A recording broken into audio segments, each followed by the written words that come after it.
दिव्य शक्तियाँ। मधु और विनोद को बेटी पैदा होती है, लेकिन बेटी पैदा होने के कारण विनोद का मन दुखी हो जाता है। इसलिए वो मधु को बिना बताए बच्ची को पानी में बहा देता है। बहते हुए बच्ची एक गांव के किनारे पहुंच जाती है, जहां के लोग एक ऐसे राक्षस से डरते हैं जिसका आधा शरीर मनुष्य का है और आधा जानवर का। वहां रैमिता नाम की एक औरत उस बच्ची को देख लेती है और पानी से उठा लेती है। ये इतनी सुंदर गुड़िया है, कितना बेरहम होगा वो आदमी जिसने इसे पानी में छोड़ दिया। लगता है भगवान ने इसे मेरे लिए ही भेजा है। रैमिता बच्ची को अपने घर ले आती है और अपने पति नवीन को सब कुछ बता देती है। नवीन कहता है, आज से हम बेटी के भी माँ बाप हो गए हैं। अब इस घर में भी चहल पहल हो जाएगी। अब मेरी गुड़िया का नाम किंजल होगा।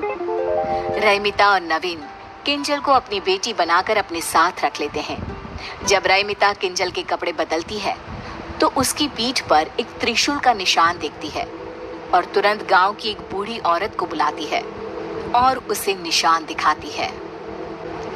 ये कोई मामूली लड़की नहीं लग रही, इसके अंदर कोई ना कोई दिव्य शक्ति जरूर होगी जो तुम्हें इसके बड़े होने पर पता चलेगी। लगता है ये इस गांव को बचाने के लिए आई है। सालों पहले एक पंडित ने कहा था कि इस गांव को बचाने के लिए एक दिव्य शक्ति आएगी जो इस गांव को राक्षस के प्रकोप से बचा लेगी। ये क्या कह रही हैं आप? मेरी बेटी को इन सब में मत घसीटिए। तुम चिंता क्यों कर रही हो? इसे थोड़ा बड़ा होने दो, फिर तुम सब कुछ खुद ब खुद समझ जाओगी। मुझे समझ में आ गया है, भगवान ने हम दुखियारों के लिए मसीहा भेज दिया है। जो भी है, लेकिन आप ये बात किसी से नहीं कहेंगी। आपको सोहम की कसम है, नहीं तो ये गांव वाले मेरी बच्ची का जीना हराम कर देंगे। बूढ़ी औरत किसी से कुछ नहीं कहती, लेकिन उसकी खुशी साफ दिखाई देती है। हे ईश्वर, तुम्हें आखिर हम दुखियारों पर दया आ ही गई। दिन गुजरने लगते हैं, किंजल बड़ी होने लगती है। दूसरी ओर राक्षस का कहर बढ़ता ही जा रहा था। राक्षस रात के अंधेरे में लोगों को उठाकर ले जाता है और दिन को वो लोग मरे हुए पाए जाते हैं। एक दिन बुढ़िया रात को सोहम के पास जाकर कहती है, बेटा, इस गांव को हमें छोड़ देना चाहिए। वो राक्षस अगर तुम्हें ले जाएगा तो मेरा क्या होगा? मुझ बुढ़िया का तू एक ही तो सहारा है। दादी माँ, देख लेना, मुझे कुछ नहीं होगा। आपका पोता किसी राक्षस से कम नहीं है। पगले ऐसे नहीं बोलते। सोहम सो जाता है और बुढ़िया देखती है कि सोहम के शरीर में कुछ बदलाव आ रहे हैं। उसके हाथों के नाखून किसी दानों की तरह हो रहे हैं और उसके चेहरे पर बाल आ रहे हैं। ये सब देखकर बुढ़िया डर जाती है और सोहम को उठा लेती है। उठते ही सोहम पहले जैसा ही होने लगता है। बुढ़िया सोहम को सब कुछ बता देती है। दादी, ये सब आपका वहम है। आपने उस राक्षस के बारे में इतना सोच लिया कि आपको हर जगह वही दिख रहा है। बुढ़िया को भी लगता है कि ये सब उसकी सोच और डर के कारण है। उधर नवीन एक गाड़ी से टकरा जाता है और उसके पैरों की हड्डियां टूट जाती है। रैमिता किसी तरह उसे अस्पताल में दाखिल करवाती है। उसके ऑपरेशन के लिए पैसों के जुगाड़ करने में लग जाती है, लेकिन जैसे ही किंजल नवीन के पैरों को हाथ लगाती है, नवीन ठीक हो जाता है। तब डॉक्टर कहते हैं, देखिए, अब इन्हें ऑपरेशन की कोई जरूरत नहीं है। आप इन्हें घर पे ले जा सकती हैं। सो स्ट्रेंज, बिना कुछ किए ही आपके हस्बैंड ठीक हो गए। रैमिता को बुढ़िया की बातें याद आने लगती है।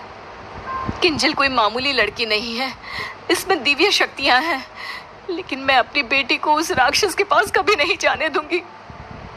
नवीन घर आ जाता है और अब किंजल जिस भी चीज को हाथ लगाती वो चीज खुद ब खुद ठीक हो जाती। धीरे धीरे किंजल की शक्तियां लोगों की नजर में भी आने लगती है। एक रोज किंजल के जन्मदिन पर बुढ़िया सोहम के साथ रैमिता के घर आती है। तब रैमिता कहती है, अम्मा जी, अब तो खाकर ही जाइएगा, ऐसे मैं नहीं जाने दूंगी आपको। मैं सोच रही थी क्यों ना किंजल का रिश्ता सोहम से तय कर दो तुम। फिर तुम्हारी किंजल तुम्हारे नजर के सामने ही रहेगी। नहीं नहीं, मेरी किंजल शहर जाएगी। उसके लिए शहर से बड़े बड़े रिश्ते आ रहे हैं। बुढ़िया मन ही मन दुखी हो जाती है क्योंकि वो किंजल को अपनी बहू की तरह देख रही थी। खाने में रात होने के कारण रईमिता सोहम और बुढ़िया को अपने घर पर ही रोक लेती है। सोहम और बुढ़िया रईमिता के घर पर ही रुक जाते हैं। आधी रात को जब रईमिता पानी पीने के लिए उठती है तो वो देखती है कि किंजल कमरे में नहीं है। रईमिता तुरंत पूरे घर में देखती है लेकिन किंजल कहीं नहीं मिलती। रईमिता रोने लगती है और नवीन को उठाकर कहती है, हमारी किंजल कहीं नहीं मिल रही है। कहीं कहीं उसे वो राक्षस उठाकर ले तो नहीं गया होगा। मैं मर जाऊंगी, मेरी किंजल को कुछ भी हुआ तो। बुरा क्यों सोचती हो? इतने में बुढ़िया आकर कहती है, मेरा सोहम भी नहीं मिल रहा। लगता है दोनों बच्चे उस राक्षस के हत्थे चढ़ गए हैं। चलो उस जंगल की ओर चलते हैं जहाँ वो लोगों को उठाकर ले जाता है। आप दोनों यहीं रहिए, मैं जाता हूँ। अगर वो राक्षस आप दोनों को भी ले गया तो मैं क्या करूँगा? मैं जी कर भी क्या करूँगी? मेरे लिए सब कुछ मेरा पोता ही तो है। मुझे भी ले चलो।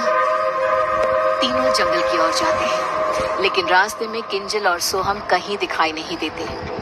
बुढ़िया सोहम सोहम चिल्लाती जंगल में चली जाती है और देखती है कि किंजल भाग रही है और राक्षस उसके पीछे है। किंजल, मेरी बच्ची, तुझ में दिव्य शक्तियाँ है। तू इस राक्षस को मार सकती है और मेरे सोहम को बचा सकती है बेटा। मुझे कुछ समझ में नहीं आ रहा दादी माँ।